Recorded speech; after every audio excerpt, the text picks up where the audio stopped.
Nashville is known for its music, its southern hospitality, and lately, for one dish that dares anyone to eat it without breaking a sweat.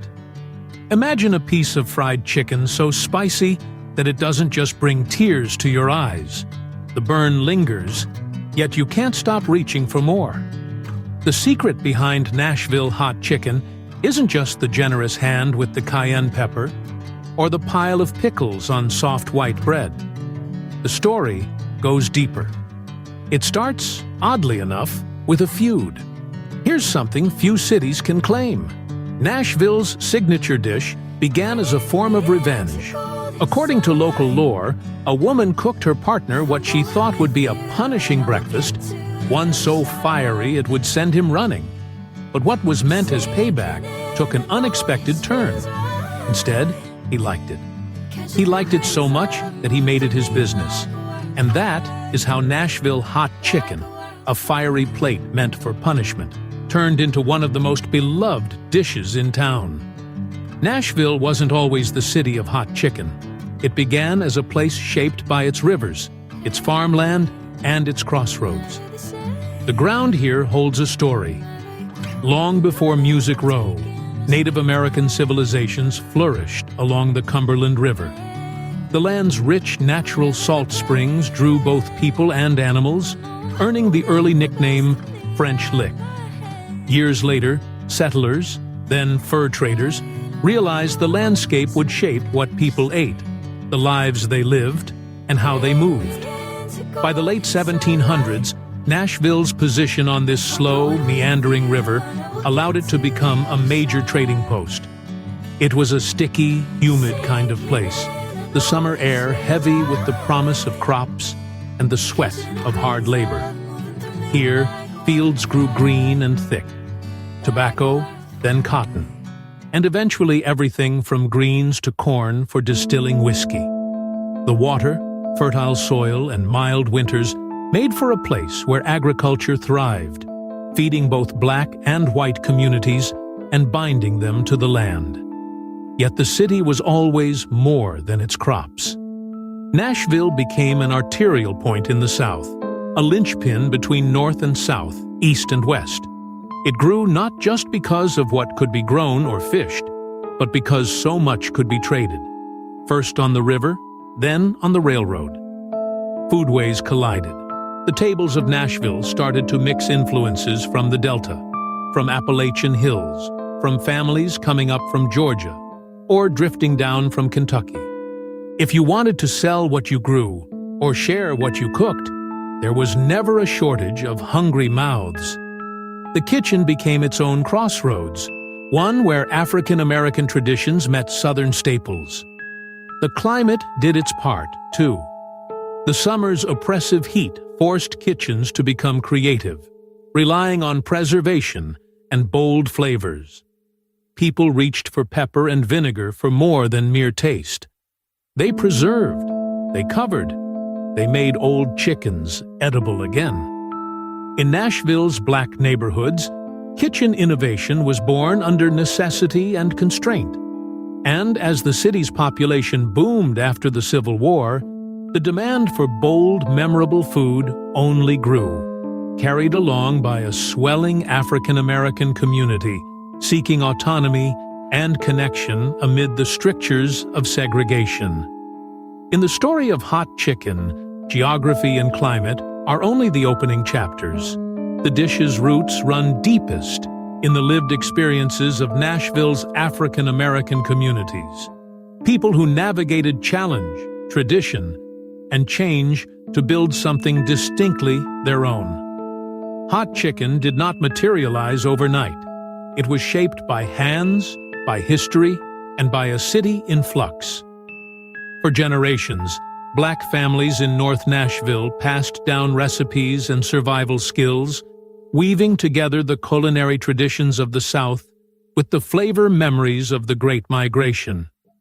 This was a journey not always chronicled in textbooks, a tide of people moving for the hope of work, safety, and the chance to shape a future.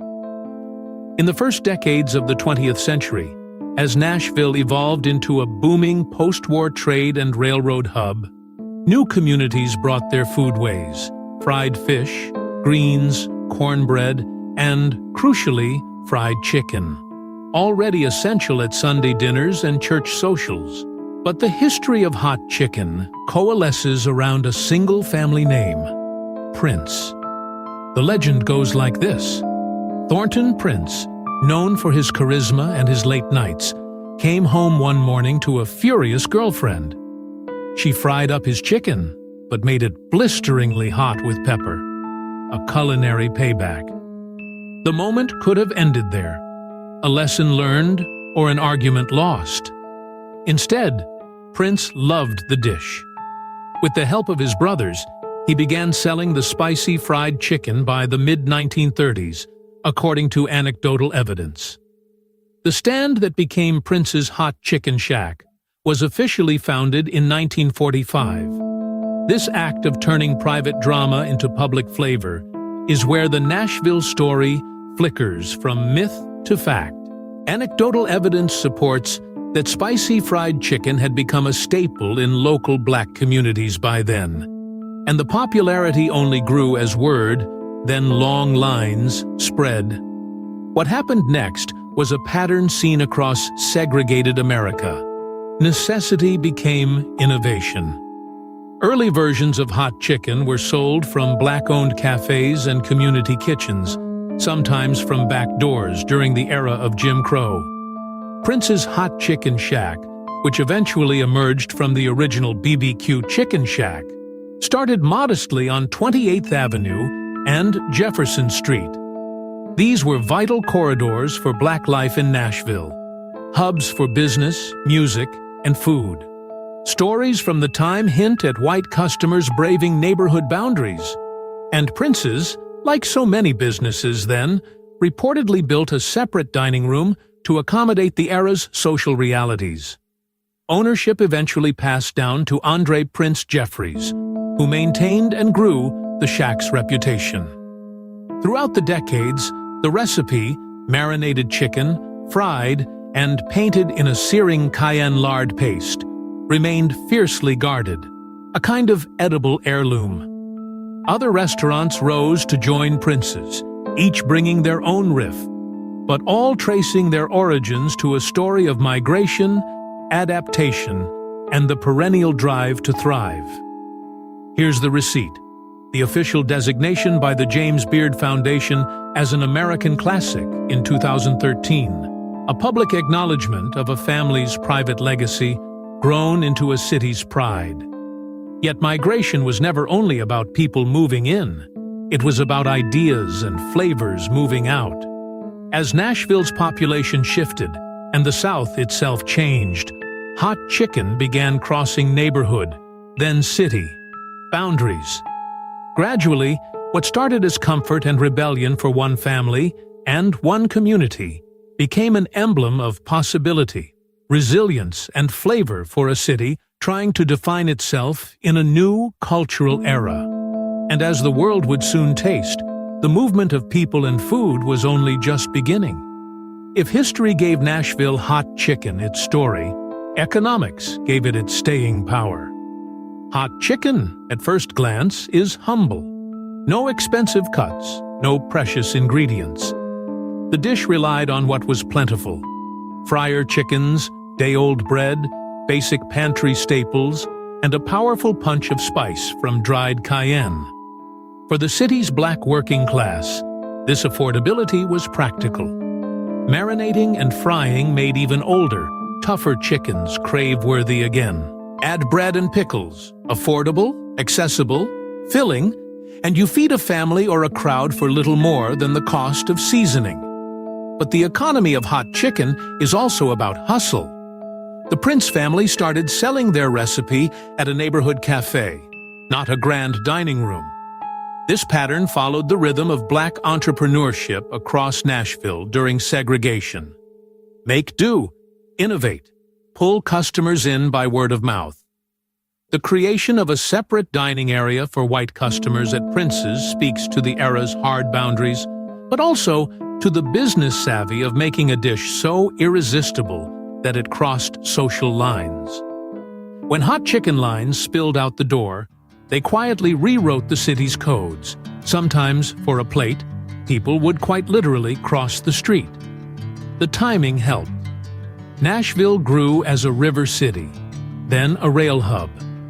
Trucking and warehouses boomed. Long hours, night shifts, and weekend gatherings fueled the demand for food that was quick, hearty, and unforgettable. As the local population swelled, so did the competition. Each new hot chicken cafe adding its twist but sticking to the formula. Cheap bird, spice, white bread, pickles, hustle. And as word spread, so too did the market. By the 1980s, hot chicken remained a local marker of pride. But Nashville itself was changing fast. The city known for music and migration was now being discovered for its heat. Then came national chains.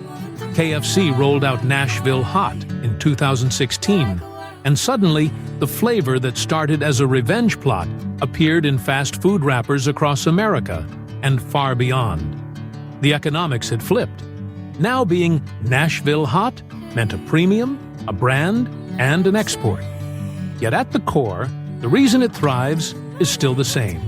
It's cheap, filling, and unforgettable. The only luxury is the story behind the burn. Today, Nashville hot chicken is far more than just a local dish. It's a symbol of the city's evolution and its contradictions. Hot chicken is a signature at backyard cookouts, church picnics, and midnight diners alike. There is pride in its pain, a shared moment of bravado, a challenge both to visitors and locals. In a city famous for country music and friendly hospitality, it's the one food guaranteed to make you sweat. Yet the heat is only part of the story. Nashville hot chicken has become a rite of passage.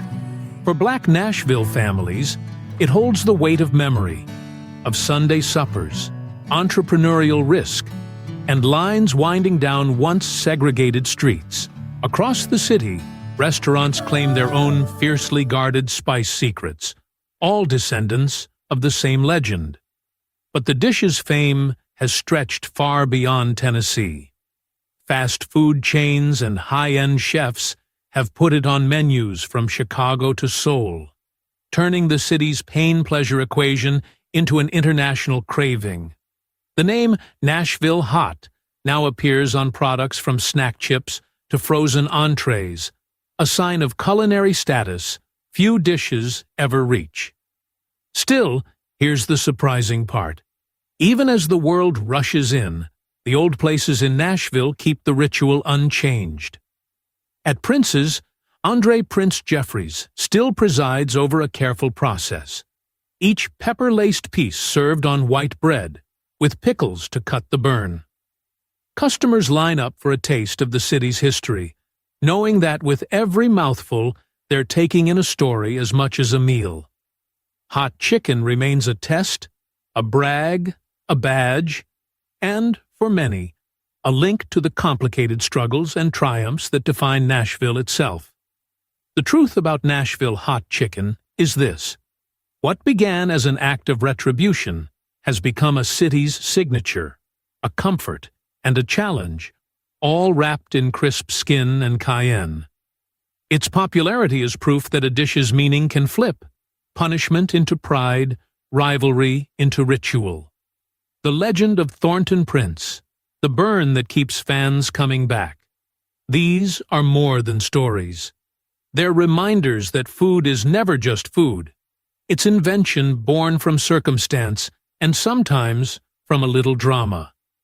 So next time you sit before a platter of Nashville hot chicken, know that you're tasting not just heat, but history. A bite that only truly belongs to this city, forged by its people and their stubborn, creative spirit. The revenge dish that became an icon. And isn't that, after all, the hottest origin story around?